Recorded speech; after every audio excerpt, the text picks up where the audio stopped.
배움은 열정에서 시작된다고 말한다. 열정이 길을 연다. 구양수는 평생을 글과 함께 살아갔다. 그는 글을 단순한 표현 수단으로 보지 않았다. 글은 마음의 그림자이며 마음을 가꾸는 사람만이 좋은 글을 쓸 수 있다고 믿었다. 그는 글을 쓸 때 무턱대고 문장을 꾸미기보다 먼저 마음을 돌아보고 다듬어야 한다고 말했다. 마음이 흐르면 글도 흔들리고 마음이 맑으면 글도 또렷해진다. 그래서 그는 글을 쓰기 전에 먼저 삶을 바라보고 사람을 관찰하며 스스로의 마음을 정돈하는 시간을 중요하게 여겼다. 구양수가 말하는 글은 단순한 언어가 아니라 삶의 자세였다. 하루를 시작할 때 그는 눈앞에 놓인 문장보다 자신의 마음을 먼저 살폈다. 오늘은 어떤 감정으로 하루를 열었는지, 마음을 어지럽게 하는 것은 무엇인지, 혹시 불필요한 욕망이나 헛된 생각이 글의 흐름을 흐리지 않을지. 이 자기 점검의 과정은 그가 글을 쓰는 데 있어 가장 중요한 의식이었다. 사람의 마음은 문장보다 먼저 드러나기 마련이고 글은 그 마음의 흔적을 고스란히 남기기 때문이다. 구양수는 말하곤 했다. 문장이 어렵다고 느껴질 때는 마음이 복잡한 것이다. 그는 복잡함을 해결하기 위해 글을 억지로 다듬지 않았다. 대신 일상의 작은 순간들을 바라보며 마음을 풀어냈다. 시끄러운 시장을 지나며 사람들의 표정을 살피고 차가운 바람이 불어오는 강가를 걸으며 자연의 흐름에 감정을 맡겼다. 이런 과정 속에서 마음이 자연스럽게 가라앉았고 그 가라앉은 마음에서 글이 다시 시작되었다. 그는 글을 잘 쓰기 위한 비결로 성실한 관찰을 강조했다. 사람의 말투, 행동, 선택에는 그 사람의 삶이 담겨 있었다. 구양수는 이런 작은 움직임들을 깊이 들여다보며 사람들의 진심을 이해하려 했다. 그는 사람을 이해해야 글도 깊어진다고 믿었다. 마음의 움직임을 모르는 사람은 깊은 문장을 쓸 수 없고 사람을 이해하지 못하는 글은 오래 남지 않는다고 보았다. 글을 쓸 때 구양수는 화려함을 경계했다. 겉으로는 멋져 보일지 몰라도 실체가 없는 문장은 금세 힘을 잃는다. 그는 글은 결국 진심에서 출발한다고 생각했다. 그래서 그는 한 문장을 쓰더라도 과장하지 않으려 했고 독자를 설득하기 위해 인위적으로 문장을 부풀리지 않았다.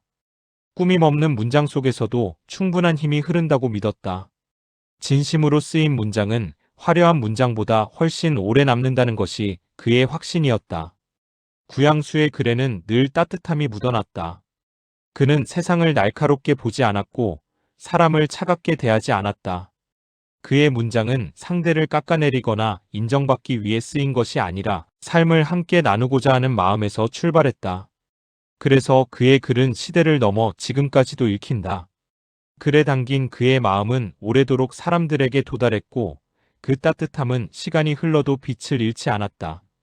글을 쓰는 사람에게 가장 중요한 것은 깊은 성찰이라고 구양수는 강조했다.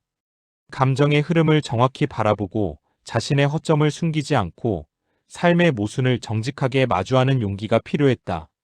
문자로 감정을 숨기려 할수록 문장은 오히려 더 흔들렸다. 대신 그는 있는 그대로의 심정, 솔직하게 드러낸 고민, 담담하게 기록한 깨달음이야말로 진짜 글을 만든다고 믿었다. 그는 삶에서 어려움을 겪을 때마다 글로 자신을 붙들었다. 억울함을 겪었던 시기에도, 정치적 압박을 받았던 시기에도 그는 글쓰기를 멈추지 않았다. 글쓰기는 단순한 작업이 아니라 마음이 무너지는 것을 막아주는 은밀한 버팀목이었다. 글을 쓰는 행위가 곧 마음을 정리하는 시간이며 마음을 정리한 뒤 다시 삶을 향해 걸어갈 수 있었다. 그에게 글은 삶을 견디는 힘이자 마음을 지키는 도구였다. 구양수는 글을 쓰는 삶을 통해 많은 사람들에게 영향을 주었다. 그의 글은 단순히 잘 쓴 글이 아니라 삶을 깊게 바라보는 태도가 담긴 기록이었다. 그러한 태도가 그를 풍성하게 만들었고 그 깊이가 지금까지도 사람들의 마음을 울린다. 글이 오래 기억되는 이유는 기술 때문이 아니라 그 글이 담고 있는 마음의 무게 때문이라고 그는 믿었다. 오늘의 우리는 글을 쓰지 않더라도 말과 행동으로 매일 자신의 마음을 표현한다. 구양수는 글이 마음의 기록이라 했지만 넓게 보면 우리의 하루도 마음의 기록이다. 말투가 거칠었던 순간은 불안의 흔적이고 따뜻했던 행동은 호흡처럼 자연스러운 마음의 표현이다. 구양수가 말한 글은 마음에서 나온다는 말은 결국 우리가 살아가는 모든 순간에 적용되는 진실이다. 그래서 그는 사람에게 이렇게 말하는 듯하다. 사람의 마음을 다듬는 자만이 좋은 글을 쓸 수 있고 좋은 하루를 쌓을 수 있다. 오늘의 마음은 어떤가? 혹시 너무 복잡하여 문장처럼 얽혀 있지는 않은가? 마음을 가만히 들여다보고 어지러움을 걷어내면 삶은 다시 정돈되고 글처럼 부드럽게 이어진다. 구양수가 남긴 진짜 메시지는 글쓰기 기술이 아니라 마음을 정돈하는 사람은 어떤 삶에서도 흔들리지 않는다는 깨달음이다. 구양수는 평생 동안 글을 쓰고 사람들을 만나고 세상을 관찰했다. 그에게 배움이란 단지 책에서 비롯되는 것이 아니었다. 책은 지식을 알려주지만 사람은 삶을 알려준다. 책이 사람의 눈을 밝혀준다면 사람은 그 눈으로 세상을 깊게 해석할 수 있게 만든다. 그래서 구양수는 배움의 출발점을 늘 사람을 이해하는 데 두었다. 그는 사람의 표정과 말투, 행동과 선택을 통해 그들의 마음을 읽으려 했고 그 마음을 통해 자신을 돌아보았다. 배움이란 결국 나를 비추는 거울이며 그 거울은 사람이라는 매개를 통해 선명해진다고 믿었다. 구양수는 재능이 특별히 빠른 편이 아니었다. 그는 이를 스스로 인정하며 늘 느리지만 깊은 길을 선택했다. 새로운 지식을 익히는 과정에서도 그는 조급하지 않았다. 배움이란 서둘러 끝내는 것이 아니라 천천히 쌓아야 하는 것이라는 걸 누구보다 잘 알고 있었기 때문이다. 그는 자신이 배우는 과정에서 느낀 부족함과 어려움을 숨기지 않았고 오히려 그것을 글로 기록해 후대에게 솔직히 보여주었다. 배움에서의 겸손함이 오히려 그의 삶을 단단하게 만들었다. 사람을 통해 배우는 과정에서 구양수가 가장 중요하게 여긴 것은 마음을 열어듣는 태도였다. 그는 상대가 자신보다 어리거나 경험이 부족하더라도 말 속에 담긴 의미를 찾으려 했다. 지위가 낮은 사람의 한마디에도 귀를 기울였고 시장의 장수들이 건네는 짧은 이야기도 가볍게 넘기지 않았다. 그의 눈에는 모든 사람이 삶의 교사였다. 경험의 깊이가 다를 뿐 누구나 다른 사람이 보지 못한 세계를 알고 있다고 믿었다. 구양수는 타인의 말을 듣는 순간만큼은 내 생각을 잠시 내려놓는 것이 배움의 첫 단계라고 보았다. 자신의 판단이 앞서면 새로운 것을 들을 수 없고 자신의 감정이 개입되면 상대의 진심을 이해할 수 없기 때문이다. 그래서 그는 듣는 동안만큼은 판단을 멈추어야 한다고 강조했다. 이러한 태도는 그를 더욱 넓은 시야로 이끌었다. 들음의 깊이가 곧 배움의 깊이로 이어졌기 때문이다. 그는 사람들의 행동에서 배움을 찾기도 했다. 누군가가 힘든 상황에서 어떻게 자신을 지탱하는지, 누군가가 작은 이익 앞에서도 정직함을 유지하는지, 누군가가 상처를 받으면서도 품위를 잃지 않는지, 이런 모습들을 보며 그는 마음의 강도와 품격의 차이를 배웠고 자신도 그런 사람이 되기 위해 노력했다. 구양수는 늘 말했다. 강한 것은 소리로 드러나지 않는다. 흐트러지지 않는 태도가 사람의 진짜 힘이다. 구양수가 사람에게서 배운 또 하나의 중요한 가르침은 관점의 차이였다. 어떤 사건을 바라볼 때 사람들은 각자의 경험과 감정을 바탕으로 판단하기 때문에 해석이 달라진다. 누군가는 문제로 보지만 누군가는 배움의 기회로 본다. 누군가는 단점으로 보지만 누군가는 가능성으로 본다. 그는 이러한 관점의 차이를 이해하는 과정이 자신의 사고를 넓히는데 큰 도움이 된다고 느꼈다. 그는 사람의 말을 무조건적으로 받아들이지 않고 그 말을 통해 왜 이 사람은 이렇게 생각했을까? 를 먼저 따져보았다. 이러한 태도는 그의 사고를 유연하게 만들었고 다양한 시각을 받아들일 수 있는 마음을 키웠다.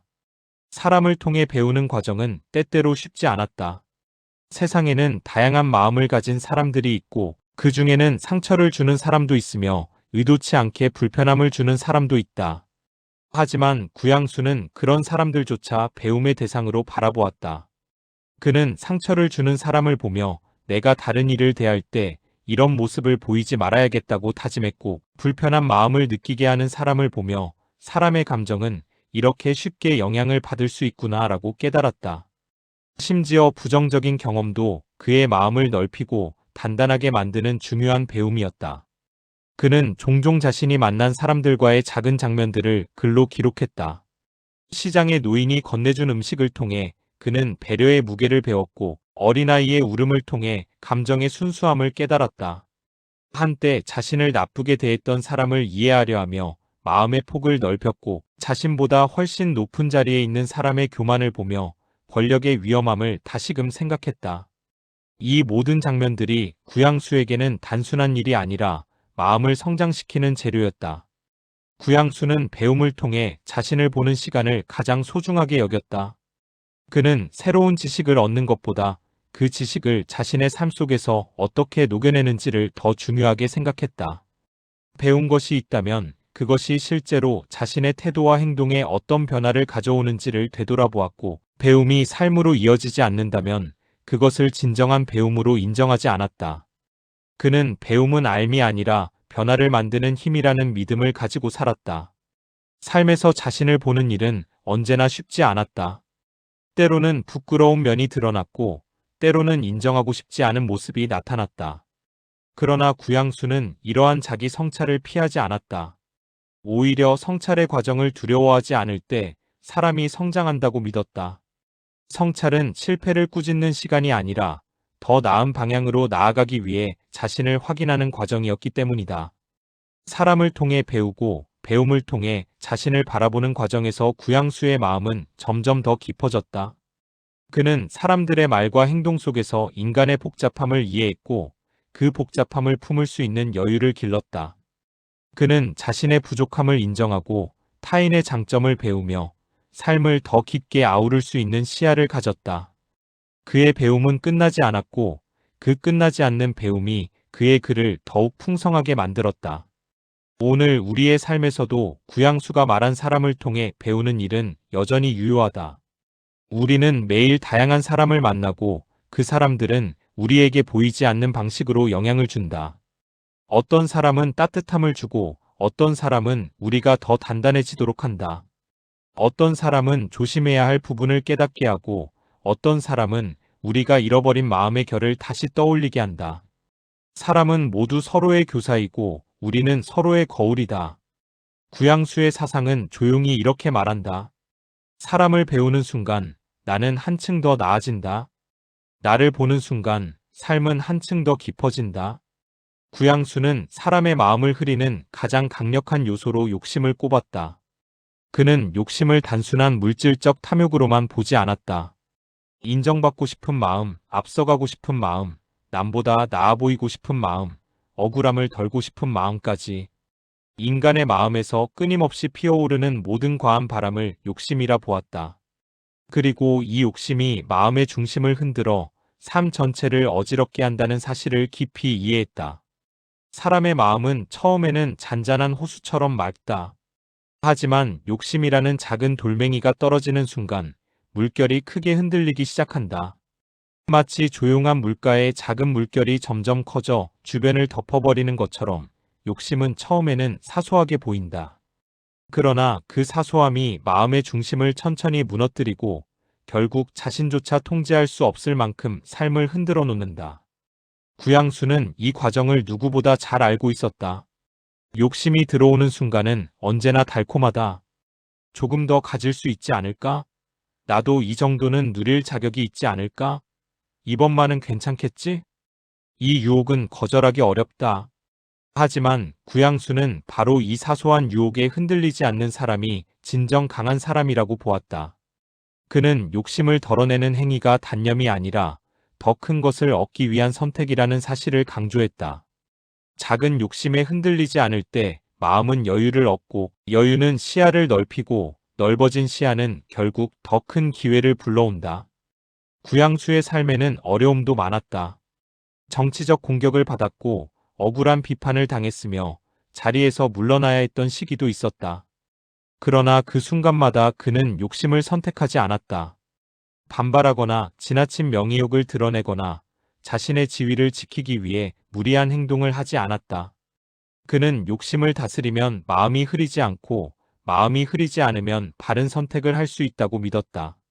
그의 바른 선택은 결국 스스로를 구했고 명예는 시간이 지나 자연스럽게 되돌아왔다. 욕심은 사람의 시야를 좁힌다. 욕심에 사로잡힌 사람은 문제의 본질보다 당장의 이익만 보게 되고 타인의 마음보다 자신의 불편함만 느끼게 된다. 마음이 좁아진 사람은 작은 충돌에도 크게 흔들리고 작은 상처에도 크게 반응한다. 그는 남의 행동을 선하게 해석하기보다 의심하고 관계를 쌓기보다 깨뜨리기 쉽다. 구양수는 이러한 욕심의 폐해를 누구보다 잘 알고 있었고, 그래서 자신의 글에서도 마음의 중심이 흐려지는 순간을 가장 경계해야 한다고 강조했다. 욕심을 다스리는 사람은 마음을 고요하게 유지한다. 고요함은 단순한 침묵이 아니라 감정이 흔들릴 때에도 자신을 잃지 않는 힘이다. 구양수는 마음이 고요해지는 사람의 특징을 이렇게 보았다. 첫째, 사소한 일에 크게 흔들리지 않는다. 둘째, 타인의 말에 지나치게 민감해하지 않는다. 셋째, 이익보다 관계를 먼저 생각한다. 넷째, 작은 유혹에 쉽게 흔들리지 않는다. 이 네 가지는 마음의 중심이 잡힌 사람만이 가질 수 있는 태도이며 욕심을 다스릴 때만 이 태도를 지킬 수 있다. 또한 구양수는 욕심을 다스리는 데 있어 중요한 원칙을 하나 세웠다. 욕심을 없애려 하지 말고 욕심이 마음에 들어오는 순간을 알아차려라. 욕심은 없앨 수 있는 것이 아니다. 아무리 마음을 비우려 해도 사람은 욕망을 가진 존재이며 욕망 자체는 잘못이 아니다. 문제는 욕망이 지나쳐 자신을 지배하는 순간이다. 구양수는 바로 그 순간을 가장 경계했다.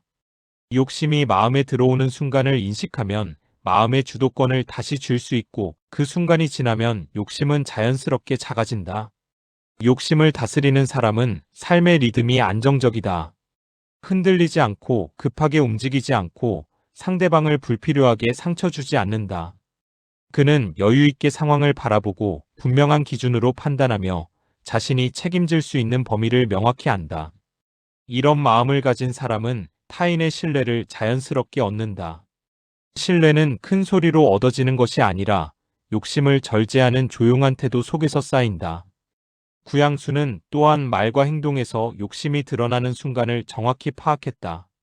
누군가의 말투에 조급함이 묻어날 때, 작은 이익을 앞에 두고 순간적으로 흔들리는 모습을 볼 때, 관계보다 이득을 우선할 때, 이런 순간은 사람의 마음 상태를 그대로 드러낸다고 보았다.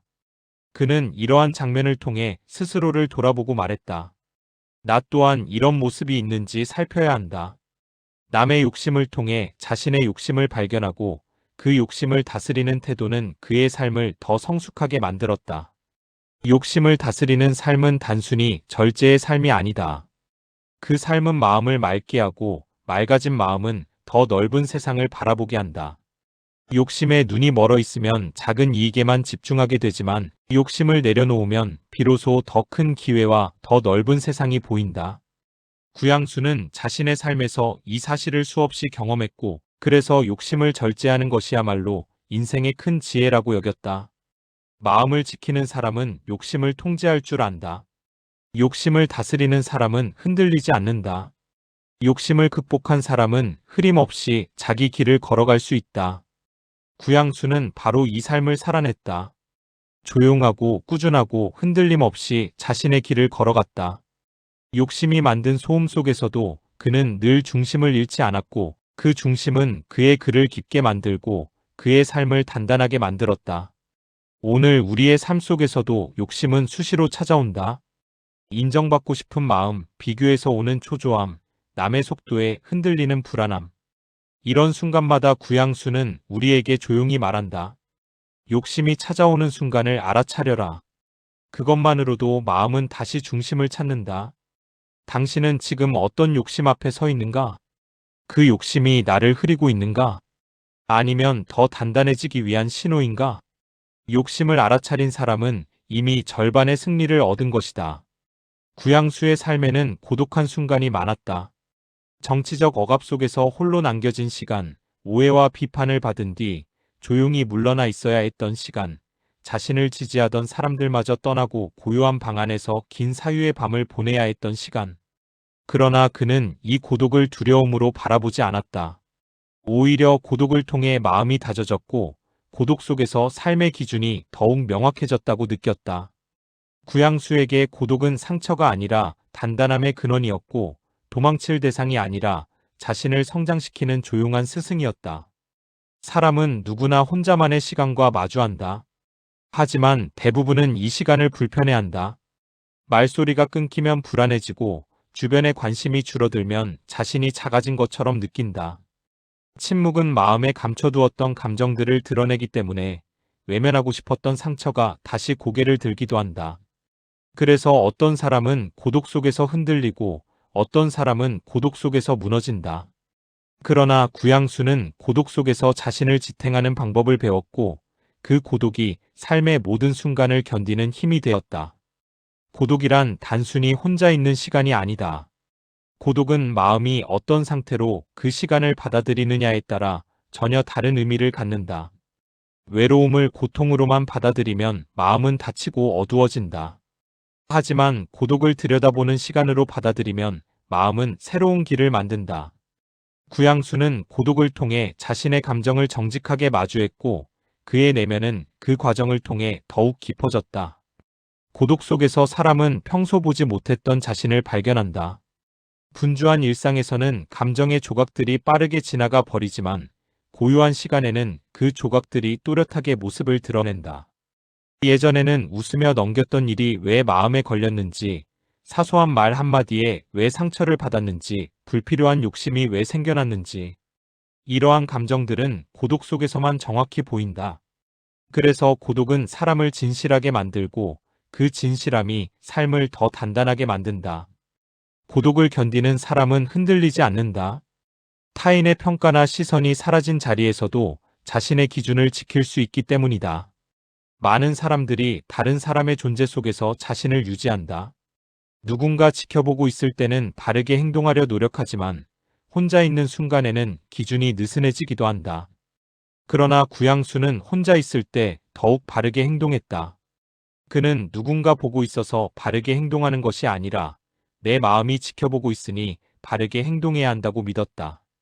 이런 태도가 그의 삶을 깊게 만들었다. 고독 속에서 구양수는 마음의 중심을 단련했다. 그는 고독이 찾아오는 순간을 피하지 않았으며 그 시간에 스스로에게 질문을 던졌다. 지금 내 마음은 무엇에 흔들리고 있는가? 이 감정의 뿌리는 어디에서 온 것인가? 앞으로 무엇을 지켜야 하는가? 이런 질문들은 때로는 아프고 무거웠지만 그 답을 찾아가는 과정에서 그의 마음은 더 단단해졌다. 고독이 주는 통찰은 책이나 교훈으로 얻을 수 있는 것이 아니라 오직 자신과 마주하는 시간을 통해서만 얻을 수 있었다. 고독을 견디는 사람은 타인에게도 여유롭다. 자신이 홀로 서 있는 힘을 갖고 있기 때문에 누군가를 억지로 끌어당기거나 인정받기 위해 애쓰지 않는다. 이런 사람은 관계에서 독립적이며 관계는 그 자유로움 속에서 오히려 더 건강해진다. 구양수는 고독을 통해 자신을 지키는 방법을 배웠고 그 여유로운 마음은 다른 사람을 더욱 깊게 이해하게 해주었다. 타인의 부족함을 쉽게 판단하지 않았고 누군가가 실수했을 때도 이를 감싸줄 수 있는 넓은 마음을 가졌다. 고독은 또한 자신을 돌아볼 수 있는 가장 정직한 시간이었다. 사람은 늘 타인과 비교하며 살아가지만 고독 속에서는 비교할 대상이 사라진다. 오직 나만 남게 되고 그 순간 비로소 자신의 진짜 모습을 마주하게 된다. 이때 사람은 자신이 생각보다 강하다는 사실을 깨닫기도 하고 때로는 생각보다 연약하다는 사실을 인정해야 하기도 한다. 이 인정은 부끄러움이 아니라 성숙의 첫 단계였다. 구양수는 고독 속에서 삶의 우선순위를 다시 정리했다. 어떤 일들이 정말 가치 있는지, 어떤 감정들이 불필요한지, 어떤 관계가 진심으로 자신을 지탱해 주는지를 고독한 순간에 더 정확히 알 수 있었다. 분주함 속에서는 중요한 것과 중요하지 않은 것을 구분하기 어렵지만 고요 속에서는 삶이 명확한 형태로 다가왔다. 그는 고독을 통해 마음의 불필요한 짐을 내려놓았고 그 덕분에 글도 소리 없이 깊어졌다. 고독을 두려워하는 사람이 많지만 고독을 받아들이는 사람은 마음이 자유롭다. 구양수는 사람들에게 말하는 듯 했다. 고독은 너를 무너뜨리기 위해 오는 것이 아니다. 너를 새롭게 만들기 위해 오는 것이다. 고독 속에서 진짜 힘이 자란다. 고독 속에서 자신의 약점이 드러나지만 약점이 드러나야만 그것을 고칠 수 있다. 고독은 마음의 재정비이며 삶의 방향을 다시 세우는 조용한 시간이다. 오늘 당신의 하루에도 고독한 순간이 있었을지 모른다. 그 순간이 불편하게 느껴졌다면 구양수의 마음을 떠올려도 좋다. 고독은 당신에게 필요한 것을 말없이 알려주고 있다. 지금 불편하게 느껴지는 감정은 당신이 성장하고 있다는 증거이며 이 시간이 지나고 나면 마음은 더 넓어지고 더 깊어질 것이다. 고독을 견디는 사람은 결국 어떤 상황에서도 흔들리지 않는 사람이 된다. 그리고 그 단단함은 조용히 그러나 분명하게 당신의 삶을 이끌어줄 것이다. 1. 넓은 시야는 감정 속에서 길을 잃지 않게 한다. 사람은 감정이 흔들릴 때 시야가 좁아진다. 불편한 말을 들으면 그 말에만 집중하게 되고 작은 손해를 보면 손해를 본 장면만 머릿속에 계속 맴돈다. 이때 사람의 시야는 마치 구름이 낀 창처럼 흐려진다. 구양수는 이러한 순간을 누구보다 잘 알고 있었다. 통탄과 억울함에 휩싸여 밤을 지새운 적도 있었고 벼슬 자리에서 밀려나며 자신의 명예가 흔들렸던 경험도 있었다. 그러나 그는 시간이 지나 그때의 자신을 돌아보며 깨달았다. 감정의 소용돌이 속에서는 진실이 잘 보이지 않는다는 사실을. 그래서 그는 어떤 감정도 머릿속에서 바로 판단하려 하지 않았고 감정이 잦아들 때까지 기다리며 스스로에게 말했다. 지금 보이는 것이 전부는 아니다. 이 한 문장은 그의 인생을 지켜준 방패였다. 감정이 머릿속을 흐릴 때 그는 잠시 멈추었다. 그 멈춤 속에서 마음의 소리가 가라앉았고 가라앉은 마음은 다시 상황의 전체를 보게 해주었다. 이 넓은 시야는 사람의 진심을 읽게 한다. 구양수는 사람을 대할 때 무엇보다 관용을 우선했다. 누군가 거친 말투를 보이더라도 즉시 그 사람의 인격을 단정하지 않았고 서툰 행동을 하더라도 그 사람의 뒷면에 있을 이야기를 떠올렸다. 그는 사람이란 누구나 복잡한 사정을 품고 산다는 사실을 잘 알고 있었다. 화가 난 사람이 있다고 해서 늘 성격이 나쁘다는 뜻은 아니다. 무뚝뚝해 보인다고 해서 따뜻함이 없는 것은 아니다. 실수를 한 사람도 마음속에는 후회가 가득 차 있을 수 있다. 구양수는 바로 이런 지점을 꿰뚫어 보았다. 시야가 좁은 사람은 겉모습만 보고 판단하지만 시야가 넓은 사람은 겉모습 아래 숨겨진 진심을 읽으려 한다. 그는 이를 삶의 원칙으로 삼았다. 누군가를 판단하기 전에 그의 상황을 먼저 떠올려 보는 것, 이해의 가능성을 먼저 생각하는 것.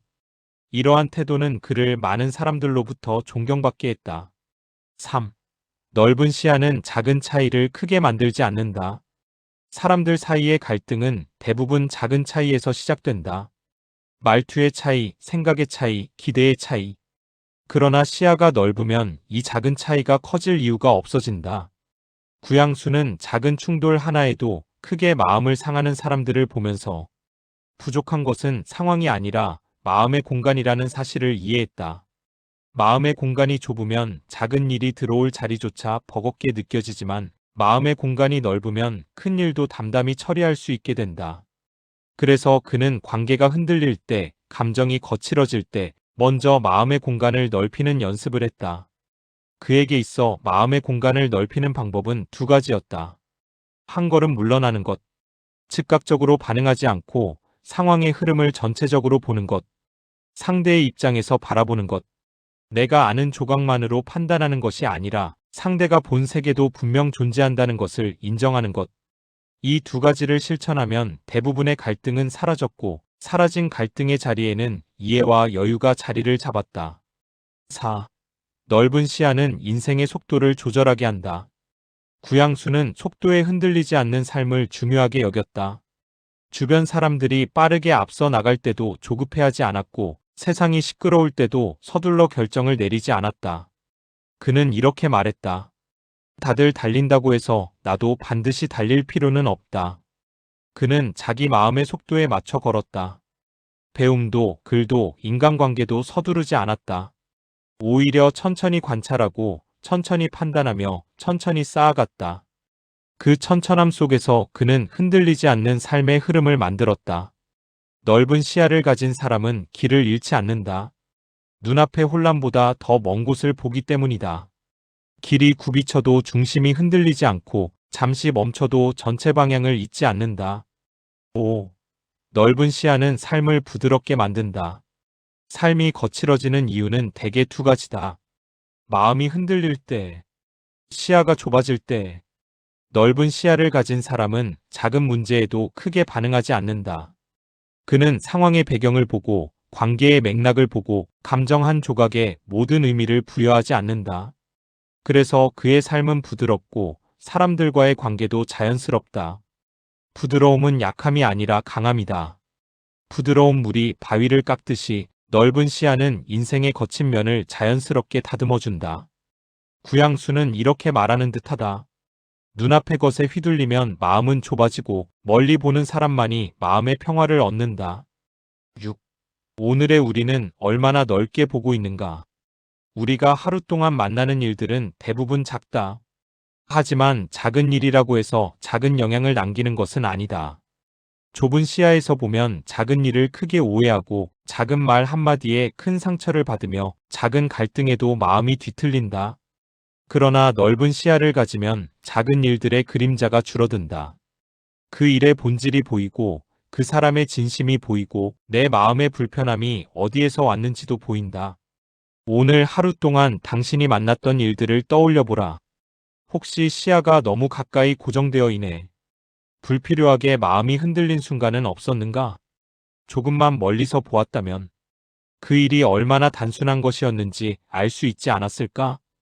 넓은 시야를 가진 사람은 오늘을 가볍게 지나고 내일을 분명한 발걸음으로 맞이한다. 구양수의 철학은 조용히 이렇게 속삭인다. 멀리 보는 눈을 가진 사람은 삶의 바람에도 쉽게 흔들리지 않는다. 1. 말보다 행동이 사람을 증명한다. 많은 사람들은 자신의 인품을 말로 설명하려 한다. 나는 이런 사람이다. 나는 이런 원칙을 가지고 산다. 그러나 구양수는 이렇게 말하는 듯했다. 말로 설명해야 하는 인품은 진짜 인품이 아니다. 말은 순간의 감정에 흔들릴 수 있고 상황에 따라 달라질 수도 있으며 때로는 자신도 모르게 과장될 수도 있다. 하지만 행동은 흔들리지 않는다. 특히 의식하지 않은 행동은 그 사람의 습관이며 그 습관은 그의 진심을 반영한다. 구양수는 사람을 볼 때 말보다도 항상 그 사람이 어떻게 움직이고 어디에 마음을 두며 어떤 상황에서도 지키는 기준이 무엇인지를 살폈다. 그 기준은 작은 행동 속에서 자연스럽게 드러났다. 2. 사소한 행동이 인품의 뿌리를 보여준다. 사람의 진짜 모습은 대단한 일을 할 때 나타나지 않는다. 오히려 아주 사소한 일에서 더 정확하게 드러난다. 약속 시간에 늦지 않으려 노력하는 마음, 보이지 않는 자리에서 남을 배려하려는 태도, 작은 이익 앞에서도 갈등하지 않고 바르게 선택하는 마음, 누군가 약한 위치에 있을 때 대하는 시선과 말투. 이런 행동은 중요해 보이지 않을 수 있지만 이 작은 행동들이 모여 그 사람의 품격을 결정한다. 구양수는 젊은 시절 자신에게도 이런 기준을 엄격히 적용했다. 그는 작은 글 한 편을 쓸 때도 작은 약속 하나를 지킬 때도 늘 진심을 다하려고 노력했다. 사소한 행동이라고 해서 가볍게 대하면 그 가벼움이 사람의 마음속에 습관이 되어버린다고 믿었다. 3. 어려운 순간에서 드러나는 진짜 마음. 겉모습과 말은 편안한 자리에서는 누구나 유지할 수 있다. 그러나 어려운 순간, 손해가 예상되는 순간, 누군가의 눈이 닿지 않는 순간에는 그 사람의 진심이 숨김없이 드러난다. 구양수는 수많은 정치적 변동 속에서 많은 사람들의 본 모습을 보았다. 평소에는 도리를 말하던 사람들도 이익이 걸리는 순간이면 태도가 바뀌고 가까운 이들이 어려움에 처했을 때조차 조용히 등을 돌리는 모습을 보았다. 반면 말수가 적고 눈에 띄지 않던 사람들이 결정적인 순간에 도리를 지키고 요란한 말 없이 상황을 바르게 정리하는 경우도 많았다. 그는 이 경험을 통해 더욱 확신하게 되었다. 사람의 진가를 판단하려면 어려움 속에서의 선택을 보아야 한다고. 말로는 누구나 의로움을 이야기할 수 있지만 의로움을 행동으로 지키는 사람만이 정말 믿을 수 있는 사람이다. 4. 보이지 않는 자리의 행동이 그 사람의 무게를 결정한다. 구양수는 특히 남이 보지 않는 자리에서의 행동을 중요하게 여겼다. 사람은 타인의 시선을 의식할 때 더 착해질 수 있다. 하지만 시선이 사라지는 순간 그 사람이 진짜 어떤 사람인지가 드러난다. 남이 보지 않을 때도 약속을 지키는 사람, 보이지 않는 자리에서도 정직한 선택을 하는 사람, 상대가 힘이 없을 때도 존중을 잃지 않는 사람. 그런 사람은 꾸밈이 아니라 마음의 힘을 가진 사람이다. 구양수는 이러한 사람들을 깊이 신뢰했다. 그들은 소리 없이 자신의 중심을 지키고 조용한 행동으로 주변을 밝히는 사람들이었다. 반면 보이지 않는 자리에서는 태도가 달라지는 사람들은 그의 글 속에서 늘 경계해야 할 인물로 등장했다. 겉으로는 부드럽고 선해 보이지만 누군가 보지 않을 때는 오히려 거칠고 이기적으로 행동한다면 그것은 인품이 아니라 연기일 뿐이라고 보았다. 5. 진심은 시간이 지나면 반드시 드러난다. 구양수는 진심을 믿었고 진심의 힘을 신뢰했다. 그는 사람을 평가할 때 조급하게 결론을 내리지 않았다. 사람의 진심은 반드시 시간이 드러낸다고 믿었기 때문이다. 처음에는 좋은 사람처럼 보였던 사람이 시간이 지나며 무책임함을 드러내기도 하고 처음에는 서툴고 말수가 적었던 사람이 시간 속에서 신뢰와 따뜻함을 쌓아가는 경우도 있었다. 그래서 구양수는 사람을 오래 지켜보았다. 짧은 대화로 판단하지 않았고 첫인상으로 단정하지 않았다. 그 사람이 시간이 지나는 동안 꾸준히 어떤 방향으로 마음을 움직이는지를 보았다. 그 방향이 곧 그 사람의 본질이었다. 6. 작은 선행을 지속하는 사람은 흔들리지 않는 사람이다. 구양수가 특히 존중한 사람들은 큰 선행보다 작은 선행을 꾸준히 하는 사람들이었다. 큰 선행은 누구나 마음먹으면 할 수 있지만 작은 선행을 반복한다는 것은 그 사람의 일상적인 마음결이 바르다는 뜻이기 때문이다. 누군가에게 친절한 한마디를 건네는 행동, 말하지 않아도 주변을 정리하는 태도, 나누어 가질 기회가 있을 때 자연스러운 배려, 작은 실수에도 상대의 마음을 먼저 생각하는 여유. 이런 행동들이 사람을 향기 나게 한다고 그는 믿었다. 작은 선행은 소리 없이 관계를 부드럽게 만들고 조용히 사람의 마음속에 신뢰를 쌓는다. 그리고 그 신뢰는 시간이 흘러도 쉽게 부서지지 않는다. 7. 오늘의 우리는 사람을 어디에서 보고 있는가? 우리는 종종 말과 겉모습에 속는다. 말을 잘하는 사람을 신뢰하고 자신감 넘치는 태도를 능력으로 착각하며 잠시 보여준 친절을 본심으로 받아들인다. 그러나 구양수는 이렇게 말하는 듯하다. 사람을 보려면 그 사람의 조용한 행동을 보라. 오늘 하루 동안 당신 주변의 사람들을 떠올려 보라. 누군가의 작은 행동이 따뜻했는가? 말은 거칠어도 행동은 진심이었는가? 겉으로는 강해 보였지만 약한 이에게는 부드러운 사람이 있었는가? 아무도 보지 않는 자리에서 올바른 선택을 한 사람은 누구였는가? 이 질문 속에서 우리는 사람의 진짜 얼굴을 보게 된다. 구양수의 삶이 전해주는 메시지는 결국 이것이다. 사람의 진짜 값은 말이 아니라 보이지 않는 행동에서 드러난다. 1. 책은 사람을 비추는 거울이다. 구양수는 책을 읽을 때마다 책 속에서 새로운 지식을 발견하기도 했지만 더 자주 발견한 것은 자신의 모습이었다. 어떤 문장을 읽을 때는 마음속 깊이 묻어두었던 상처가 떠오르기도 했고 어떤 내용을 접할 때는 자신이 잘못 알고 있던 생각이 부끄럽게 느껴지기도 했다. 그는 책을 통해 세상을 배우는 동시에 책을 통해 자신을 바라보았다. 그는 말했다는 듯 속삭였다. 책은 지혜를 주는 도구이기도 하지만 나를 비추는 거울이기도 하다. 책을 읽는다는 것은 타인의 생각을 듣는 일이면서 내 마음속 소리를 다시 되짚어보는 일이었다. 그래서 그는 책을 읽을수록 마음속 그림자가 점점 사라지고 그 대신 더 밝은 방향으로 향하려는 의지가 생겨났다. 2. 배움이 깊어질수록 사람이 부드러워지는 이유. 구양수는 배움을 통해 사람이 강해진다고 믿었다. 하지만 그 강함은 공격적인 강함이 아니었다. 진짜 강함은 겸손함에서 나오는 힘, 즉 부드러움 속의 단단함이었다. 배움이 깊은 사람일수록 다른 사람의 의견을 쉽게 무시하지 않고 생각이 달라도 공격하지 않았으며 사람들의 부족함을 이해하려 했다. 왜냐하면 많이 배운 사람은 세상이 단순하지 않다는 것을 알기 때문이다. 사람이 복잡한 마음을 가지고 살아간다는 것도 알며 누군가가 실수하는 것도 그 사람의 삶 전체를 보면 이해 가능한 일이라는 것도 알게 된다.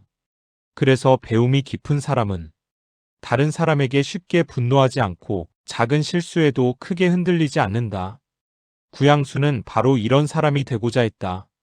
그는 배움이 깊어질수록 사람이 날카로워질 수 있다는 사실을 경계하며 배움이 사람을 따뜻하게 만들어야 한다고 믿었다.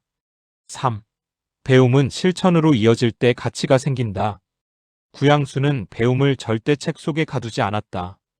그는 배운 것을 글로 옮기고 그 글을 삶 속에서 실천하며 그 실천을 다시 글로 기록했다. 이 반복을 통해 그는 점점 더 깊어진 사람이 되었다. 그는 말했다는 듯 이렇게 말한다.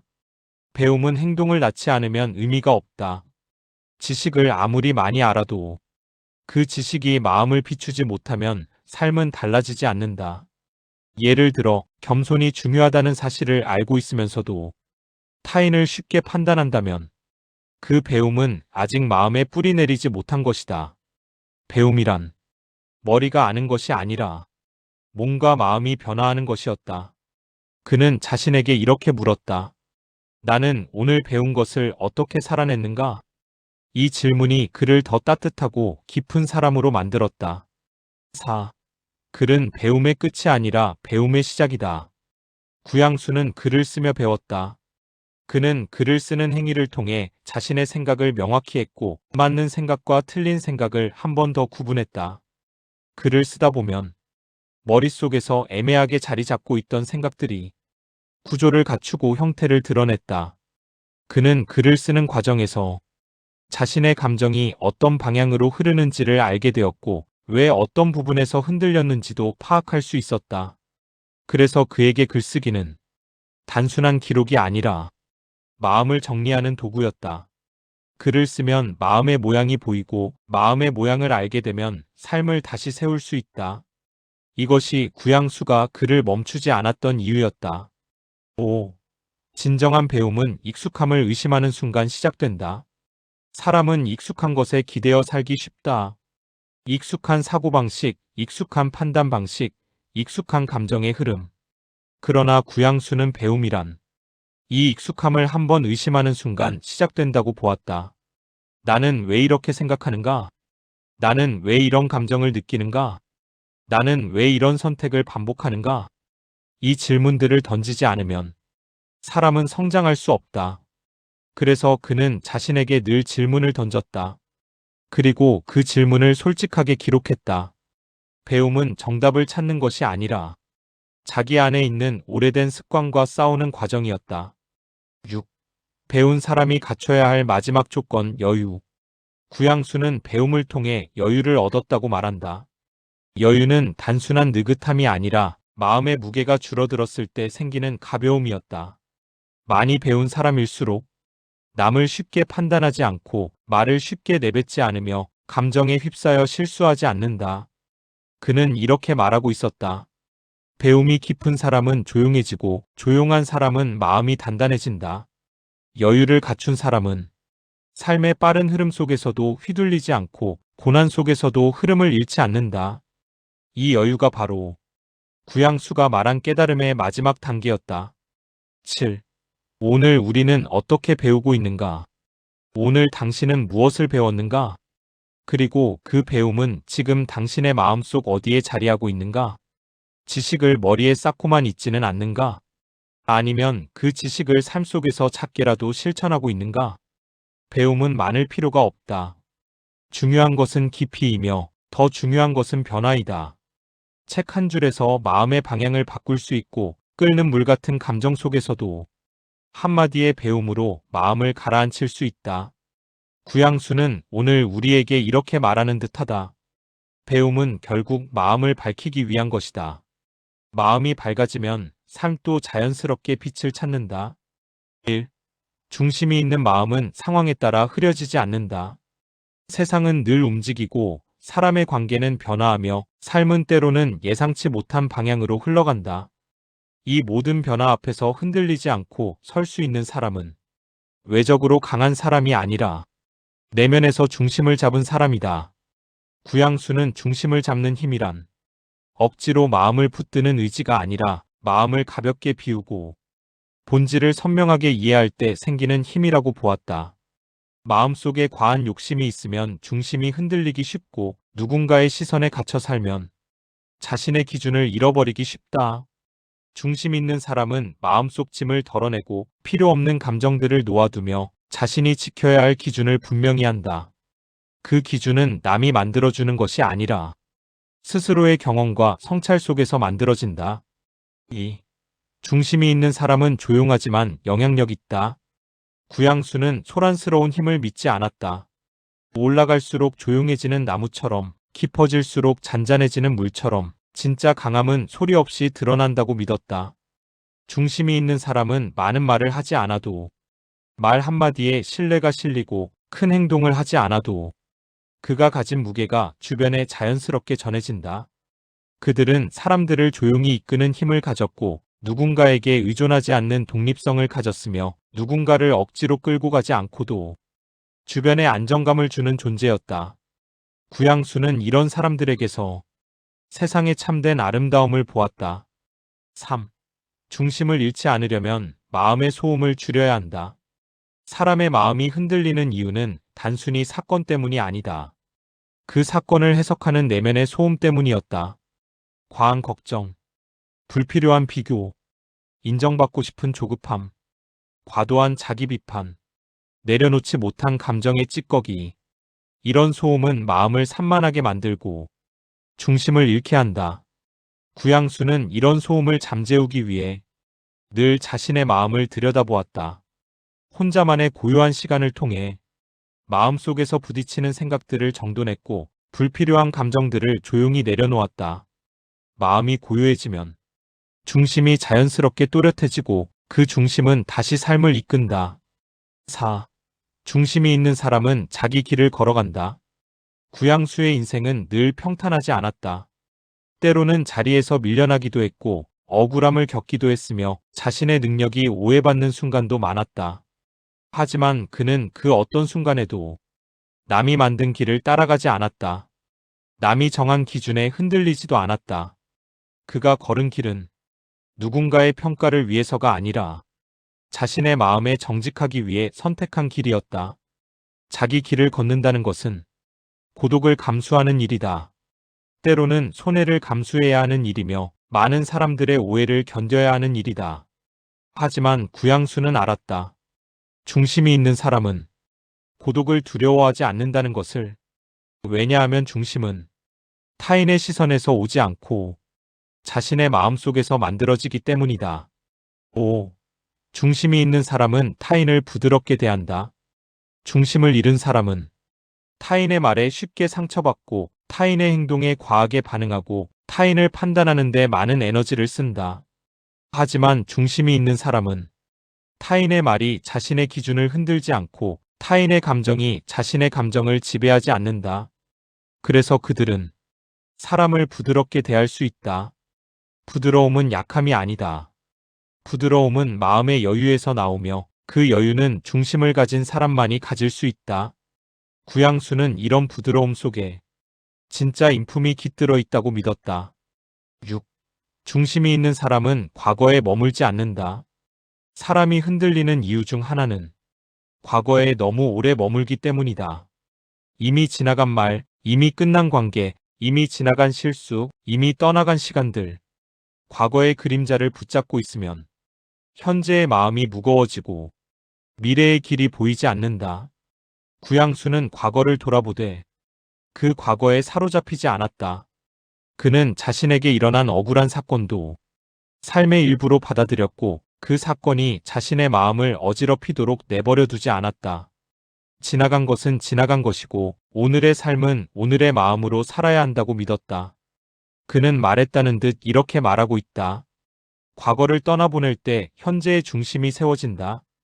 7. 중심을 가진 사람은 결국 빛을 만들어낸다. 구양수는 세상을 바라보며 사람들은 외적인 성공과 지위만을 기준으로 누가 위대한 사람인지 판단하려 한다는 점을 안타까워했다. 그러나 그는 알고 있었다.